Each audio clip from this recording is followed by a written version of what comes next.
తెలుగుదేశం కార్యకర్తలకి, నిజమైన తెలుగుదేశం అభిమానులకి ఈ సందర్భంగా నా హృదయపూర్వకమైన ఆవిర్భావ దినోత్సవ శుభాకాంక్షలు. ఈ 43 సంవత్సరాలు నిండి 44వ సంవత్సరంలోకి ప్రవేశిస్తున్నటువంటి సందర్భంలో రాష్ట్ర ముఖ్యమంత్రి నారా చంద్రబాబు నాయుడు గారు, ఆయన కుమారుడైన లోకేష్ గారు ఇవాళ చాలా సుదీర్ఘమైనటువంటి ఉపన్యాసాలు ఇచ్చేటటువంటి ప్రయత్నం చేశారు. దానితో పాటు ఈ 43 సంవత్సరాల క్రితం తెలుగుదేశం పార్టీ ఆవిర్భావాన్ని గురించి చాలా గొప్పగా చెప్పేటటువంటి ప్రయత్నం చేశారు. తెలుగుదేశం పార్టీ అధికారం కోసం పుట్టినటువంటి రాజకీయ పార్టీ కాదని, అది ఆవేశంలో పుట్టినటువంటి పార్టీ అని, ప్రజలకు సేవ చేయాలనే ఉద్దేశంతో పుట్టినటువంటి పార్టీ అని, తెలుగు ప్రజలని ప్రపంచవ్యాపితంగా గుర్తింపు తీసుకురావడం కోసం పుట్టినటువంటి పార్టీ అని, దానితో పాటు చంద్రబాబు నాయుడు గారు ఇందాక చెప్తుంటే విన్నా, తెలుగుదేశం పార్టీ జెండాలో ఉన్నటువంటి ఆ చక్రం గురించి, ఆ గుడిసె గురించి, ఆ నాగలి గురించి, అవి దేన్ని సూచిస్తున్నాయో చెప్పేటటువంటి ఉపన్యాసం కూడా విన్నా. నిజంగా చాలామంది తెలియదు, కానీ చరిత్ర మామూలు చరిత్ర కాదు. ఆయన చెప్పినటువంటి ఈ 3 గుర్తులు కలిగినటువంటి జెండా ఆవిష్కరించినప్పుడు 43 సంవత్సరాల క్రితం తెలుగుదేశం పార్టీ పుట్టినప్పుడు నందమూరి తారక రామారావు గారు ఆవేశంగా ఆశయంతో ప్రారంభించినప్పుడు, అయ్యా చంద్రబాబు నాయుడు గారు ఎక్కడున్నారు? చాలామందికి తెలియదు, పాపం కుర్రోళ్ళకి. ఎక్కడున్నారో తెలుసా? ఏ పార్టీకి వ్యతిరేకంగా అయితే తెలుగుదేశం పార్టీని నందమూరి తారక రామారావు గారు ప్రారంభించాడో ఆ పార్టీలో కాంగ్రెస్ జెండా మోస్తున్నాడు. మోయటమే కాదు, ఈ తెలుగుదేశం పార్టీ ఆవిర్భావమే తప్పని చెప్పాడు. తెలుగుదేశం పార్టీ ఆవిర్భవించినా, తన మామ పార్టీ పెట్టినా, ఇందిరాగాంధీ గారు ఆదేశిస్తే మా మామ మీద కూడా పోటీ నిలబడతానని ప్రజల పాలు పలికాడు. దుంపదగే వాళ్ళు చూడు, అసలు ఆయనే పెట్టినట్టు పార్టీ, రంగులు ఆయనే నిర్ణయించినట్టు, గుర్తులు ఆయనే నిర్ణయించినట్టు, ఆవేశంగా పెట్టినటువంటి పార్టీ అని ఏవేంటో ఇష్టం వచ్చినట్టు కథలు చెప్పేటటువంటి ప్రయత్నం చేస్తున్నారు. వినేవాళ్ళు అమాయకుడైతే చెప్పేవాడు ఏదైనా చెబుతాడంటానికి ఇదొక మంచి ఉదాహరణని కూడా మనవి చేస్తున్నాం. ఇవాళ మాట్లాడినటువంటి మాటలు చూస్తే, సరే 43వ ఆవిర్భావ దినోత్సవం, తెలుగుదేశం పార్టీ, అసలు తెలుగుదేశం పార్టీ ఎప్పుడూ చచ్చిపోయింది. ఎన్టీ రామారావు గారి మరణంతోనే అసలైన తెలుగుదేశం పార్టీ చచ్చిపోయింది. ఈ పార్టీ వెన్నుపోటు పొడిచి వచ్చినటువంటి పార్టీ, పెద్ద మోసపూరితమైనటువంటి పార్టీ. ఈ జెండా గురించి చెప్తున్నాడు చంద్రబాబు నాయుడు గారు, పేదల కోసం పోరాడే జెండా. ఇంకేయో చెప్పాడు జెండా గురించి. చంద్రబాబు నాయుడు గారు, నేను చెబుతాను, ఒకటి అడుగుతాను, చెప్పండి, అసలు ఈ జెండా ఒకటి ఎగిరిద్దా? ఒక్కటే సింగిల్గా పెట్టి ఎగిరిద్దా? ఎగరదు. దాని పక్కన ఎర్ర జెండానో, దాని పక్కన ఇంకొక కలర్ జెండానో, కాంగ్రెస్ జెండా ఉన్ని దుంప దగ్గర చివరి కాంగ్రెస్ జెండా కూడా ఈ జెండా పక్కన కట్టావే. ఎన్టీ రామారావు గారు పెట్టినటువంటి పచ్చ జెండా పక్కన కాంగ్రెస్ జెండా కూడా పెట్టుకున్నావు ఎగరడం కోసం. ఎర్ర జెండాలు పెట్టావు, భారతీయ జనతా పార్టీ జెండాలు పెట్టావు, బీఎస్పీ జెండాలు పెట్టావు. అసలు భారతదేశంలో ఉన్నటువంటి అన్ని పార్టీల జెండాలు నీ పక్కన పెట్టావు. చివరికి జనసేన పార్టీ కూడా నీ పక్కన పెట్టుకున్నావు. ఇది ఎగిరిద్ది అంటావు. ఏం ఎగిరిద్ది? ఆ జెండాలు ఎగటం కాదు, పడుకోవటం. ఇక సింగిల్గా వెళ్ళే ధైర్యం లేనటువంటి ఒక రాజకీయ పార్టీ చంద్రబాబు నాయుడు గారి చేతిలో ఉన్నటువంటి రాజకీయ పార్టీ. దాని గురించి వాళ్ళ గొప్పలు చెప్పేటటువంటి ప్రయత్నం ఇవాళ చేస్తున్నారు. అన్నిటికన్నా మించి చంద్రబాబు నాయుడు గారు ఒక మాట చెప్పాడండి వాళ్ళ ఆవిర్భావ దినోత్సవ సందర్భంగా. ఒక గొప్ప మాట చెప్పాడు. అదేంటో తెలుసా? సూపర్ 6 చేయాలనుకున్నాం. బయట నుంచి చూసినప్పుడు సూపర్ 6 చేసేద్దాం అనుకున్నాం. లోపలికి వెళ్ళి చూస్తే సూపర్ 6 చేయలేకపోతున్నాం. అంటే అధికారంలో లేనప్పుడు సూపర్ 6 చేయాలనుకున్నాడు, అధికారంలోకి వచ్చిన తర్వాత సూపర్ 6 చేయను అంటున్నాడు. దీన్నేగా రేవు దాటిన తర్వాత తెప్ప తగలేయటం అనేది, దీన్నేగా వాడ మీద ఉన్నప్పుడు వాడ మల్లయ్య, వాడ దిగిన తర్వాత బోడి మల్లయ్య అనేది, దీన్నేగా అక్కర తీరిన తర్వాత అదేదో అనేది. చంద్రబాబు నాయుడు గారి చరిత్ర అంతా కూడా ఇచ్చిన వాగ్దానాలను నెరవేర్చుకోకుండా ప్రజల్ని మోసం చేయటం తప్ప ఏమైనా ఉందా నేను అడుగుతా ఉన్నా. అసలు నీ ఆదర్శాలు ఏమిటి చెప్పు, నాకు అర్థం కదా. ఆదర్శంతో పుట్టినటువంటి పార్టీ అంటావు, ఏంటి నీ ఆదర్శం? ఊసలు వెళ్ళి ఆదర్శం, ఎవరితో అయినా జత కడతావు, ఎవరితో అయినా వెళ్ళిపోతావు, ఏ ఘాతుకానికైనా పాల్పడతావు. అధికారమే పరమావధిగా ఇవాళ ఎన్టీ రామారావు గారు పెట్టినటువంటి రాజకీయ పార్టీని నడుపుతున్నటువంటి వ్యక్తి నారా చంద్రబాబు నాయుడు. అధికారం ఇంకేం అవసరంలా. నేను చూశానయ్యా, మీరు వెళ్ళారో లేదో, ఇవాళ చాలామంది కార్యకర్తల గురించి మాట్లాడాడు. అంతకుముందే కార్యకర్తలు కాగితాలు తీసుకొస్తున్నారంట. ఆగనయా కార్యకర్తలు, ఇస్తాం కదా తొందరపడితేలాగా అని డబ్బా ఇస్తున్నాడు. ఇది కార్యకర్తల పార్టీ. కార్యకర్తల పార్టీనా? శాశ్వతంగా ఉండాలండి ఈ పార్టీ. ఎందుకోసం ఉండాలి శాశ్వతంగా? మీ అబ్బాయి కోసం ఉండాలి శాశ్వతంగా.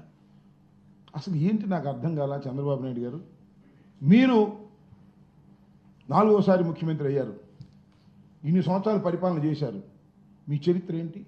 మీరు చెబితే, మిమ్మల్ని గుర్తు చేసుకుంటే, మీరు ఇన్ని సంవత్సరాలు పరిపాలన చేసినందుకు అరే చంద్రబాబు నాయుడు గారు ఇది బ్రహ్మాండమైన పని చేశాడరా అని ఒకటి చెప్పండి నాకు. అదేమంటే హైటెక్ సిటీ అంటాడు మాట్లాడితే. హైటెక్ సిటీ ఆయన గడిచేది ఏంటి నాకు అర్థం కాల. హైటెక్ సిటీ చరిత్ర తెలిస్తే అర్థమైంది. అది ఎన్ జనార్దన్ రెడ్డి గారి టైంలో ఫౌండేషన్ వేశారు. ఇది కట్టే సమయానికి ఆయన ముఖ్యమంత్రి అయ్యాడు. ఇంతే, అంతకు మించి ఏమీ లేదు. దేశవ్యాపితంగా వచ్చినటువంటి మార్పుల్లో ఐటీ వచ్చింది. దానికి నేనేనంటాడు జెండా పుచ్చుకుని.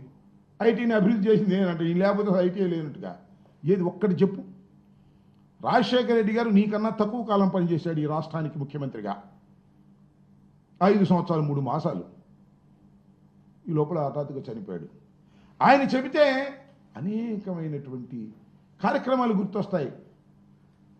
ఫీజు రియంబర్స్మెంట్, ఉచిత విద్యుత్తు, 108, 104, ఇలా అనేకమైన గొప్ప గొప్ప కార్యక్రమాలు గుర్తొస్తాయి. అలా చంద్రబాబు నాయుడు గారి పేరు చెబితే ఒకటే గుర్తొచ్చింది. తెలుసుగా ఏంటో? వెన్నుపోటు తప్ప ఏం గుర్తురాదు. మోసం చేయటం గుర్తొస్తుంది. ఈ పార్టీతో జత కట్టడం, ఆ పార్టీని తోసేయటం. బీజేపీతో జత కట్టాడు, బీజేపీని తోసేశాడు, మళ్ళీ బీజేపీతో జత కట్టాడు, మళ్ళీ అవసరమైతే బీజేపీని తోసేస్తాడు. జనసేనతో జత కట్టాడు, ఇంకా తోసేయలేదులే, అవసరమైతే తోసేస్తాడు. ఇక ఇది ఈ పార్టీ కాదు ఇంకో పార్టీ దొరికిందంటే దాన్ని తోసేస్తాడు. ఇలాంటి నీచమైన చరిత్ర కలిగి ఏదో బతికిస్తున్నాడు పార్టీని అధికారంలోకి తీసుకురావడం కోసం. వాడి జెండా వీడి జెండా పట్టుకుని బతికించేటటువంటి దౌర్భాగ్యమైనటువంటి రాజకీయాలు చేస్తూ ఇవాళ గొప్ప గొప్పగా చేసేటటువంటి కార్యక్రమాలు చెప్తున్నాం అనేటువంటి మాటలు మాట్లాడుతున్నాడు. ఇవాళ ఇంకో మాట చెప్పాడు, P4 అంట. అదేంటో మరి నాకు అర్థం కాదు. ప్రజలతో పార్ట్నర్షిప్ అంట. అంటే ముందేమన్నాడు? సంపద సృష్టిస్తా. అసలు సంపద సృష్టించడం ఏంటో నాకు తెలుసు. మీరు అధికారం ఇవ్వండి, సంపద గుట్ల గుట్లగా సృష్టించి మారేస్తా. పారేడు కదా, ఏం కావాలి చదివి ఇచ్చేస్తా. సూపర్ 6, సూపర్ 7 అడిగిన అన్నీ ఇచ్చేస్తా, తమ్ముళ్ళు ఏం కంగారు లేదు అన్నావు. అధికారంలోకి వచ్చావు, ఇప్పుడు అడుక్కునే బాబు. ప్రజల దగ్గరికి వెళ్ళి చందాలు కావాలి. మీకు గుర్తుందిగా, చంద్రబాబు నాయుడు అమరావతి పెట్టినప్పుడు హుండీలు పెట్టాడు, ఇటకరాలు ఇవ్వమన్నాడు, చందాలు ఇవ్వమన్నాడు. సర్వనాశనం చేశాడు ఆ అమరావతిని. ఇవాళ కూడా బాగుపడుతుంది అనుకున్నారా? ఏం బాగుపడదు. పాపం ఆయన భార్య మాత్రం 2 గాజులు 3 గాజులు ఇచ్చింది. ఆ తర్వాత మొత్తం దోచుకునే కార్యక్రమమే. మళ్ళీ 26,000 కోట్లు అంటున్నాడు, మళ్ళీ దానిలో దోచుకునే కార్యక్రమం. దాన్ని కూడా పరిపూర్ణంగా చేయడు. దేన్ని పరిపూర్ణంగా చేసేటటువంటి శక్తే లేదు. అయిపోతే మాత్రం నా వల్ల అయిందంటాడు అంతే. చూశారుగా, కాంట్రాక్టర్ల కోసం పోలవరాన్ని తాకట్టు పెట్టాడు, పోలవరాన్ని తీసుకున్నాడు. మొన్న అంటున్నాడు మళ్ళీ, నేను చూసా, జగన్మోహన్ రెడ్డి గారు తప్పిద్దాం అంట. ఏనండి అయ్యా, అదేంటి అంటే డయాఫ్రమ్ వాళ్ళు వేసేసిన తర్వాత జగన్మోహన్ రెడ్డి గారు కాఫర్ డ్యాములు క్లోజ్ చేయలేకపోయాడంట. ఇది ఎక్కడ కూడా పోయా నాకు అర్థం కాలేదు. ఎవరిని అడిగినా చెప్తాడు కాస్త ఇంజనీర్ని. అసలు కాఫర్ డ్యాములు కంప్లీట్ కాకోకుండా డయాఫ్రమ్ వాళ్ళు వేయడానికి వీల్లేదయ్యా బాబు అంటే జగన్మోహన్ రెడ్డి గారు వచ్చి కాఫర్ డ్యాములు క్లోజ్ చేయలేదంటాడు. నాకు అర్థం కాదు. వెనకది ముందు వెనకది. అదేమంటే మేధావి, అపర మేధావి, మాట్లాడటానికి వీల్లేదు, పత్రికలు ఊరుకోవు, ఈనాడు ఆంధ్రజ్యోతి అది ఇది ఓ రోజు మా మీద పడతా ఉంటాయి. నాకు అర్థం కాల. ఇలాంటి దౌర్భాగ్యమైనటువంటి కార్యక్రమాలు చేసేటటువంటి పరిస్థితికి వాళ్ళ చంద్రబాబు నాయుడు గారు దిగజారిపోయి మాట్లాడుతున్నాడనే విషయాన్ని మీకు ఈ సందర్భంగా గుర్తు చేస్తున్నాను. సింపుల్గా ఇన్వెస్ట్ చేస్తాడు, భారీగా బెనిఫిట్ అవుతాడు. చంద్రబాబు నాయుడు లక్షణం అది. ఇట్లా అన్నాడే 2 ఎకరాలు 2 ఎకరాలతో ప్రారంభమయ్యాడు పాపం.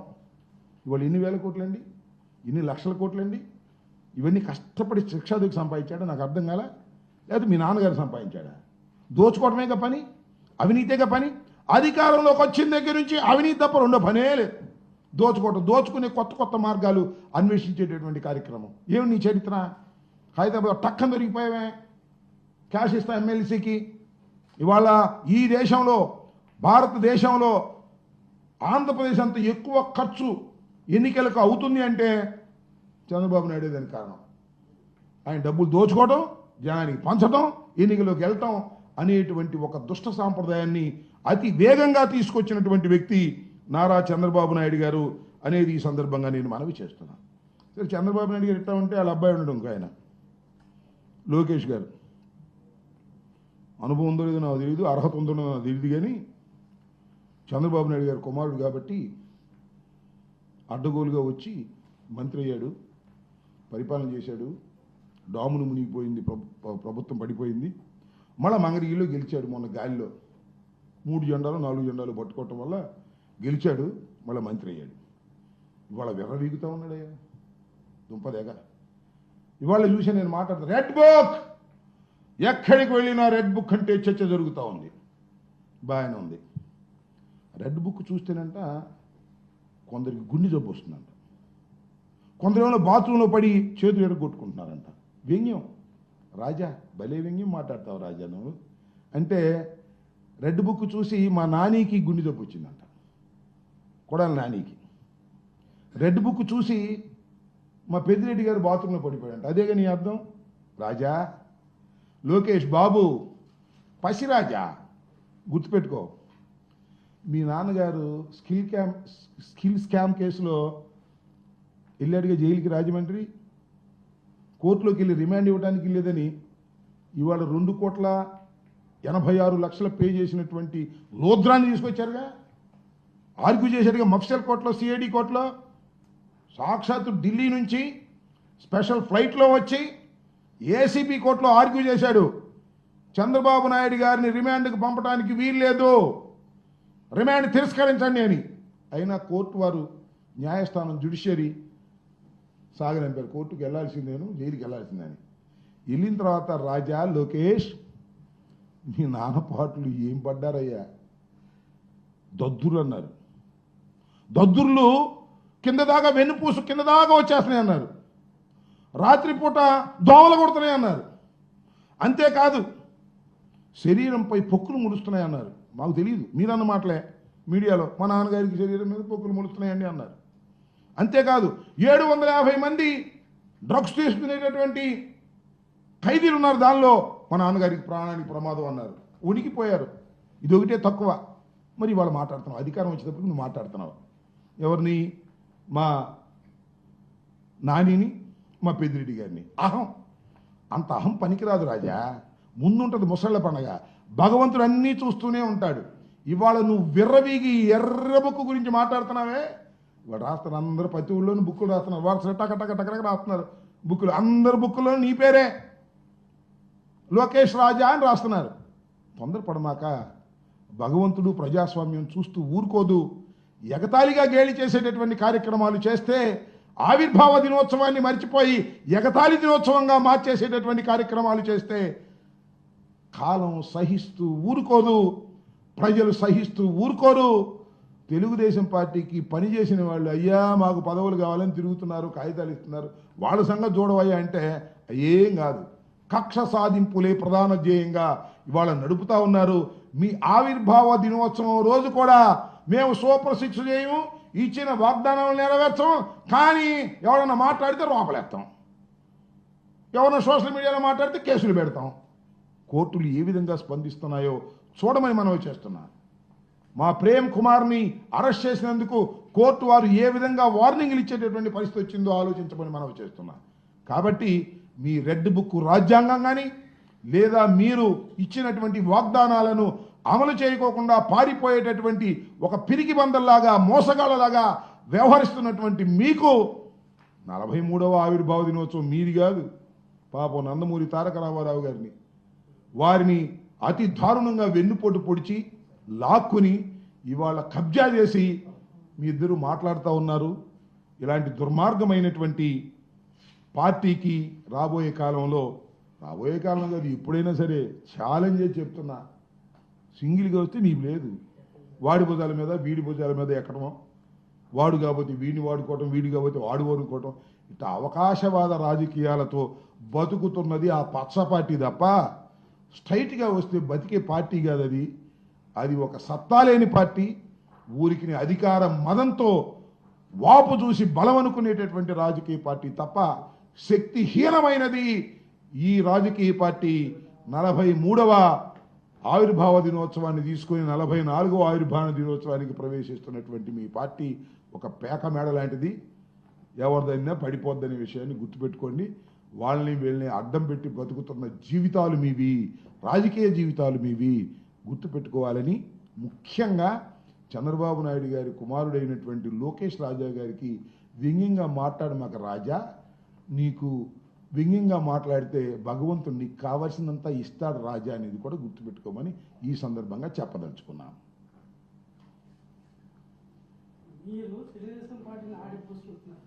ఆడిపోసుకున్నావా? అది కాదు, తెలుగుదేశం పార్టీని ఆడిపోసుకున్నట్టు దీన్ని ఒకటి తప్పు చెప్పమన్నా లోకేష్ రాజాని. నేను చెప్పింది అసలు చంద్రబాబు నాయుడు ఈ పార్టీ పెట్టినప్పుడు ఎక్కడ ఉన్నాడు అని చెప్పండి సార్. లోకేష్ లేడు అనుకో, అసలు అప్పుడు ఇతను ఎక్కడ ఉన్నాడు, ఏ పార్టీలో ఉన్నాడు? నేను ఆడిపోసుకుంది ఏంటి? మేము కూడా ఇంకో పార్టీతో జత కడతాం లేదు, తర్వాత సంగతి. మా జెండా గొప్పది, రెపరెపలాడుతుంది, పేదల కోసం పోరాడుతుంది, అధికారంలోకి వచ్చింది. ఎప్పుడు అసలు ఒక్క మాట చెప్పు నాకు, ఎప్పుడైనా మరొక పార్టీతో జత కట్టకోకుండా తెలుగుదేశం పార్టీ అధికారంలోకి వచ్చినటువంటి సందర్భం ఏది చెప్పు ఏంటి చంద్రబాబు నాయుడు గారిని అడుగుతున్నా. ఎప్పుడు ఎవడో ఒకరిని 2 సంఖ్యల్లోనూ 2 కర్రలు పెట్టుకుని నడవడం తప్ప సొంతంగా నడవగలిగిన శక్తి చంద్రబాబుకు ఉందా, వాళ్ళ అబ్బాయికి ఉందా? ఏ పవన్ కళ్యాణ్ భుజం మీదో లేకపోతే ఆ భారతీయ జనతా పార్టీ భుజం మీదో, ఈ 2 కాకపోతే సిపిఐ సిపిఎం భుజం మీదో, ఇవన్నీ కాకపోతే కాంగ్రెస్ భుజం మీదో ఎక్కడం తప్ప నీకు అసలు సొంతంగా నడిచే శక్తి ఉందా? ఎందుకు ఊరికి అధికారం ఉందని డప్పాలు కొట్టుకునే కార్యక్రమం తప్ప నేను చెప్పిన దానిలో ఏముంది?